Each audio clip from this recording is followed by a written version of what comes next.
namaku Rusti. Aku terlahir dari keluarga yang berkecukupan dengan uang berlimpah, mobil dan rumah mewah. Dari kecil mereka memanjakanku. Apapun yang aku inginkan pasti diberikan. Karena memang aku anak tunggal.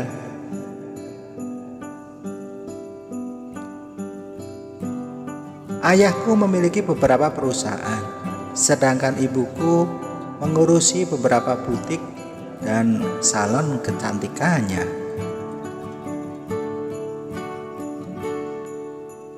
Itu semua yang bisa menghasilkan uang di keluarga kami, dan aku bisa hidup enak dan menikmatinya. Soal wajah, tentu aku selalu merawatnya dengan biaya yang cukup mahal, dan itu yang membuat wajahku terlihat selalu cantik. Ya, sekarang umurku 40 tahun. Pernikahan yang kujalani sudah berjalan selama 19 tahun. Selama itu pula kehidupan kami terlihat adem ayem dan romantis. Aku menikah dengan Mas Budi yang usianya kini 42 tahun. Dan aku sendiri Rusti 40 tahun. Memang dulu kami menikah muda. Orang tua Mas Budi adalah rekan bisnis orang tuaku.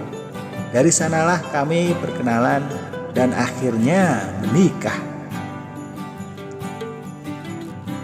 Dari segi ekonomi aku tidak kekurangan, karena Mas Budi memiliki beberapa perusahaan yang sukses baik di dalam maupun di luar negeri. Sedangkan aku sendiri juga mempunyai usaha parfum serta butik di beberapa kota besar di negeri ini. Namun karena sama-sama sibuk membuat kami jarang bertemu, walau komunikasi tetap berjalan dengan normal. Namun mulai ada yang kurang dari pernikahan kami. Aku kurang perhatian dari Mas Budi, membuatku merasa kesepian dan kurang jatah kebutuhan dari Mas Budi. Walau usiaku sudah 40 tahun, namun aku masih memiliki hasrat yang tinggi. Namun karena masih sibuk kerja dan sering keluar kota, membuat aku melakukannya sendiri. Sebenarnya aku masih terlihat kencang karena sering aerobik dan olahraga lainnya. Terbukti dari gunungku masih membusung, membuat mata lelaki sulit berkedip saat aku mengenakan pakaian senam. Salah satunya Denny, sopir sekaligus bodyguard pribadiku, yang usianya masih muda 27 tahun dan dia masih single.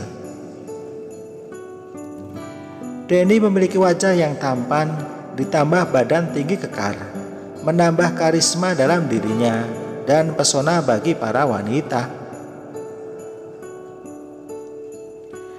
Sebagai seorang wanita, aku kagum padanya dan mungkin juga tertarik karena seringnya kami bersama. Tidak seperti Mas Budi yang sibuk kerja. Aku sering melihat otot kekar Denny karena kami juga sering nge-gym bareng. Walau dia bodyguardku, namun aku menganggapnya seperti adikku sendiri. Semalam aku melakukan dengan Mas Budi karena paginya dia akan pergi ke luar negeri selama 2 minggu untuk mengurus kerjasama dengan perusahaan di sana. Namun aku merasa seperti ada yang kurang dan hanya menjalankan kewajibannya saja untuk memenuhi kebutuhanku yang tidak bisa ia penuhi lagi. Setelah Mas Budi berangkat, aku pun juga bersiap untuk berangkat juga, mengecek beberapa butik di luar kota bersama Denny tentunya. Denny menyetir dan aku duduk di sebelahnya. Karena perjalanan yang cukup jauh, kami sering ngobrol agar tidak bosan. Namun aku sering melihat Denny yang melirikku secara diam-diam. Lebih tepatnya melirik gunung yang membusung ini.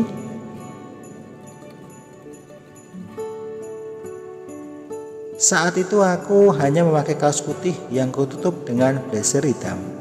Yang kukancing hanya bagian bawah, membuat yang membusung semakin terlihat. Ini membuat mata lelaki panas dingin bila melihatnya.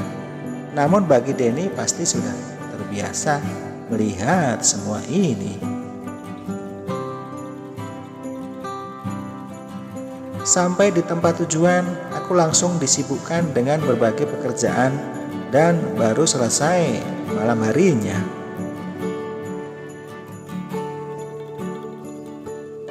Setelah semua urusan beres, aku dan Denny tidak langsung pulang ke rumah, melainkan menuju salah satu apartemen milikku untuk istirahat. Mengingat hari yang sudah malam dan perjalanan yang jauh, takut nanti terjadi hal-hal yang tidak diinginkan di jalan. Sebelum ke apartemen, kami makan dulu karena perut sudah keroncongan minta diisi, supaya nanti bisa tidur nyenyak bila sudah kenyang. Den, kok kamu belum nikah sih? Kan umur kamu udah pas. Saya dulu aja nikah masih muda, kataku mencoba membuka obrolan di sela-sela makan.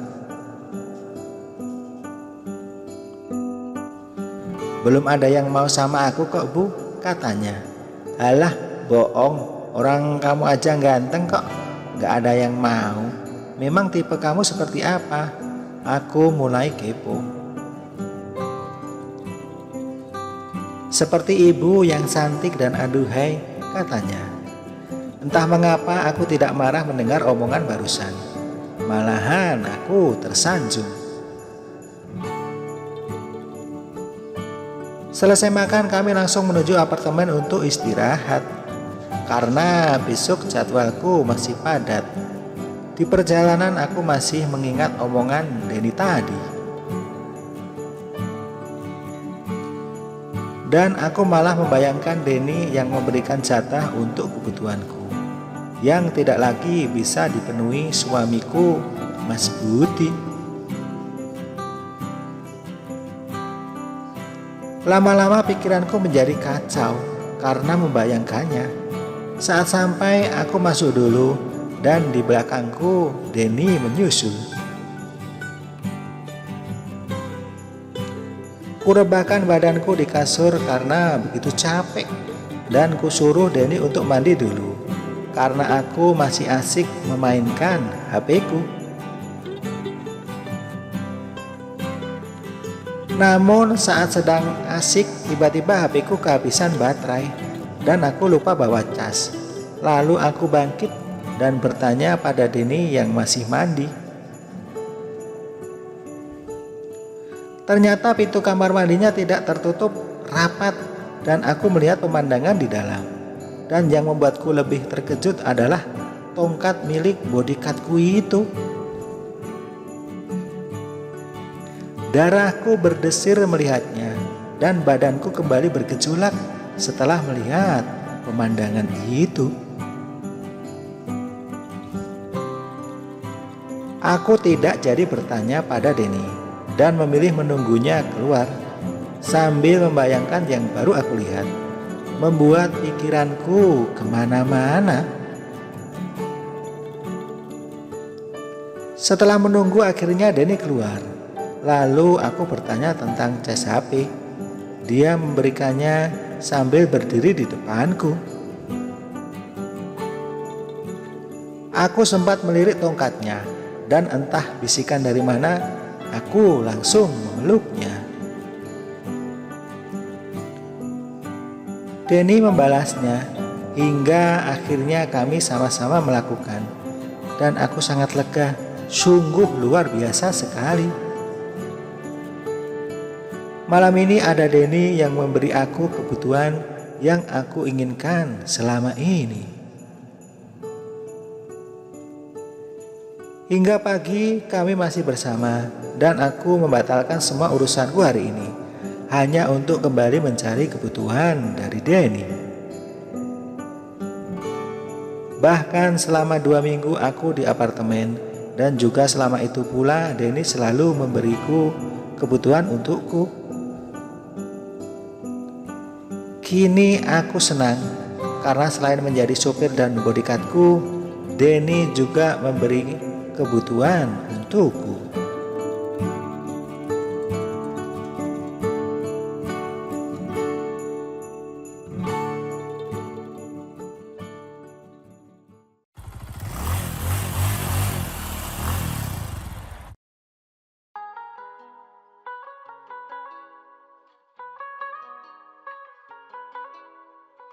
Halo, selamat datang di channel Mbak Yayuk. Assalamualaikum warahmatullahi wabarakatuh. Saya Mbak Yayuk, pemilik sekaligus host di channel ini yang akan membawakan kisah nyata untuk kalian semua. Tolong anggap cerita ini hanya sekedar hiburan dan pelajaran saja. Dan jika ada kesamaan nama, tempat, dan kejadian, semua itu mungkin hanya kebetulan semata. Silahkan ambil sisi baiknya dan buang sisi buruknya. Oke, selamat menikmati vlog dan kumpulan cerita dan kisah nyata dari saluran Mbak Yayuk.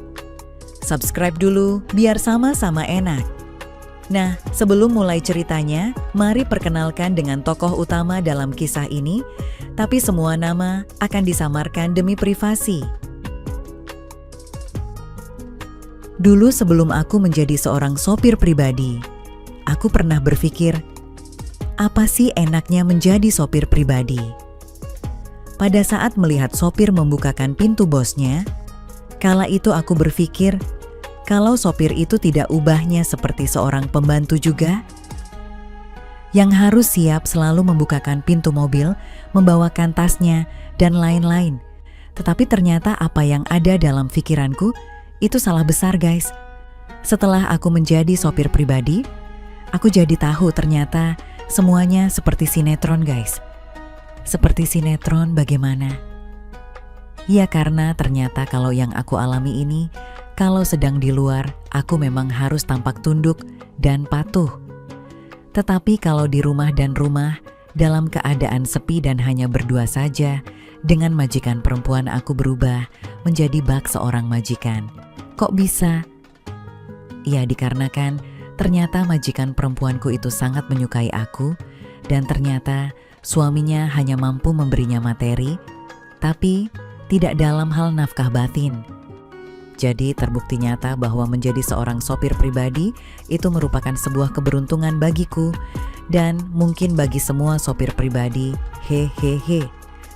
Biar tidak penasaran, yuk kita simak saja guys. Siapa tahu bisa jadi inspirasi kita semuanya. Jadi jangan kemana-mana dulu sebelum cerita yang aku tulis ini terbaca hingga selesai ya, biar teman-teman tahu suka dan dukanya sopir. Sebenarnya semua orang itu di dalam memulai sebuah pekerjaan, tentu tujuan utamanya adalah mendapat penghasilan, sama halnya aku pun juga demikian. Sehingga setelah mendapat pekerjaan sesuai dengan keahlianku, yaitu sopir, tentu saja aku berusaha semaksimal mungkin bekerja sebaik-baiknya, agar si bos merasa suka dan percaya denganku. Tetapi kalau pada akhirnya istri bosku menjadi suka luar, dan dalam ya itu mah bonus besar namanya, hihihi.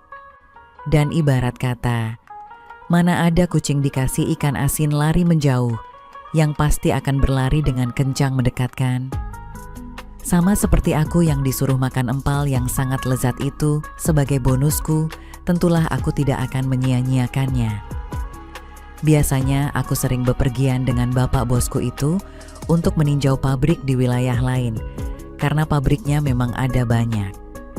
Akan tetapi ada satu hal yang membuat aku betah bekerja di rumah bosku ini, yaitu karena istrinya yang beliau nikahi 20 tahun lalu. Panggilannya di rumah Marlena, kalau aku suka memanggilnya dengan Bu Lena. Bu Lena orangnya cantik, putih bersih, badan proporsional, dengan tinggi sekitar 168 cm dan dihiasi oleh sebuah alat kreatif yang berukuran 34B. Bu Lena sangatlah menawan untuk ukuran umur beliau yang sudah menginjak 45 tahun, membuat aku tidak percaya kalau beliau sudah berumur segitu. Karena seringnya aku bertemu, itulah membuat aku tidak canggung lagi, dan memang aku dan keluarga bosku menjadi akrab. Terkadang aku bawa istriku untuk ikut ke rumah itu. Istriku dan Bu Lena pun akrab sekali. Mereka menjadi sering bepergian untuk sekedar ngopi atau shopping. Tentunya Bu Lena yang membayarkan semua itu. Bagiku tidak masalah, malah untung karena uang jajan istriku dapat ditabung. Lumayan buat nambah-nambah simpanan. Semakin lama aku bekerja di rumah itu, dan karena baiknya bosku itu, lama-lama aku jadi punya keinginan tersendiri terhadap Bu Lena. Aku memang sangat suka terhadap wanita yang jauh lebih tua dariku. Adakah pembaca yang mempunyai keanehan yang sama denganku ini?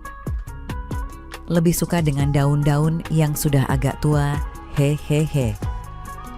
Apalagi Bu Lena memang selalu mengenakan pakaian yang santai setiap di rumah, hanya dengan celana dan juga tank top. Alasannya kota metropolitan ini panas, tidak seperti di kampungnya sana. Setiap aku sedang duduk santai, menunggu perintah dari bosku, Bu Lena selalu membawakan minuman untuk aku. Entah kenapa, padahal kan di rumah itu ada 3 orang pembantu rumah tangga. Setiap kali Bu Lena menyuguhkan minuman, ketika dia meletakkan cangkir minuman di meja, selalu saja mataku tidak pernah lepas dari sesuatu yang sangat indah yang selalu menyeruak keluar. Dengan sesuatu yang indah, itu lelaki mana yang tidak tertarik dan pasti langsung berkeinginan sama denganku. Ingin bisa mencicipinya, dan keinginan itu selalu aku pendam. Karena jangankan untuk memilikinya, sekedar untuk mencicipinya pun aku tidak akan mungkin bisa. Karena notabene dia adalah istri dari bosku, atasanku, orang yang menggajiku. Tapi semakin aku mencoba untuk menghilangkan perasaan dan keinginanku itu, semakin kuat bayangan Bu Lena bergelayut di pikiranku. Terkadang ketika aku sedang dengan istriku, bayangan wajahnya kini menjadi sering terbayang-bayang di mata. Pernah pula tanpa sengaja aku menyebut namanya ketika aku sedang dengan istriku. Untung saja istriku tidak sadar akan hal itu. Akan tetapi pada akhirnya keinginan besarku itu bisa terkabul juga. Kejadiannya sekitar 1 minggu yang lalu. Ketika itu bapak bosku menyuruhku menghadap di ruang kantornya. Beliau memintaku untuk tinggal sementara di rumahnya. Karena beliau harus pergi ke luar negeri untuk sebuah keperluan rekonsiliasi pembangunan pabrik baru lagi. Beliau bilang akan pergi sekitar seminggu lebih. Karena beliau curiga dengan istrinya, karena beberapa kali istrinya itu tanpa sadar menyebut namanya dengan ditambah kata sayang ketika sedang icik-kiwir dengannya.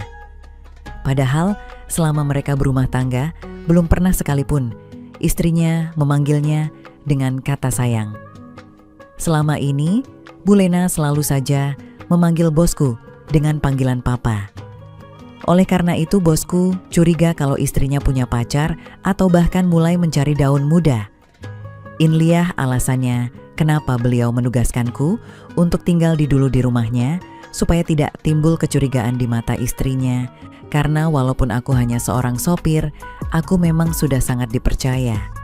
Akhirnya aku pun menyanggupinya karena adanya perasaan kasihan juga terhadap bosku.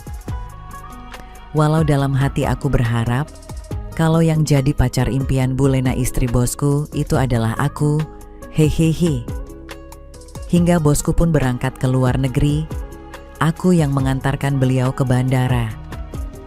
Dan sekali lagi, sebelum beliau terbang, beliau meminta tolong sekali lagi, memastikan kembali kalau aku akan menjalankan perintahnya dengan baik dan benar.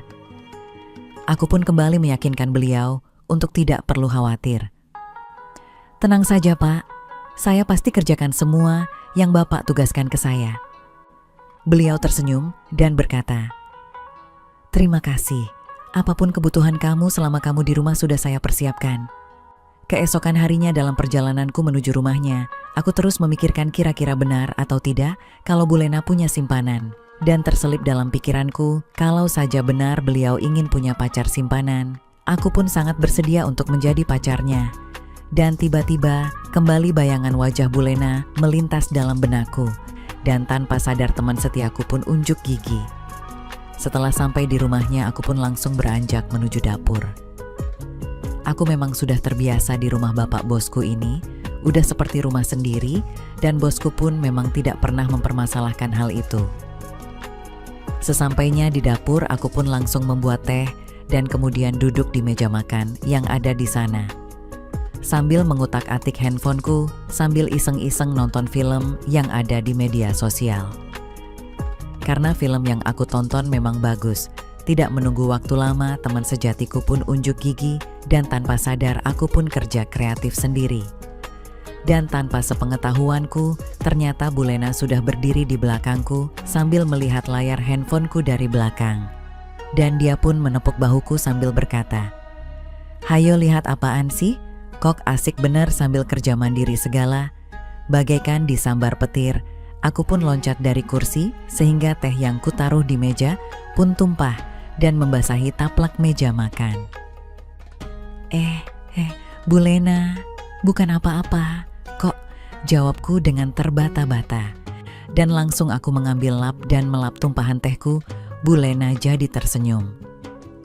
"Sudah, biar Eti yang beresin, kamu ngapain kesini? Kan bapak lagi ke luar negeri." Aku pun menjawab masih dengan terbata-bata karena rasa kagetku belum hilang. Itu, say.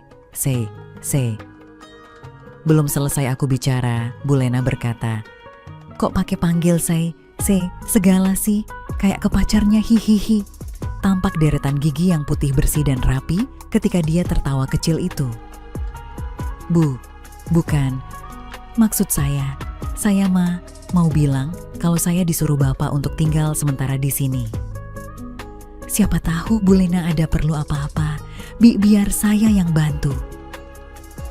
Jawabku mulai tancar dan mencoba mencari alasan yang tepat.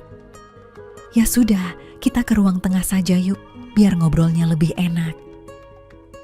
Ucapnya membuatku senang dan makin penasaran.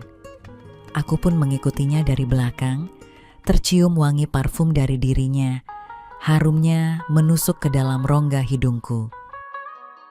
Dan membangunkan syaraf-syarafku sehingga kembali temanku berdiri kembali.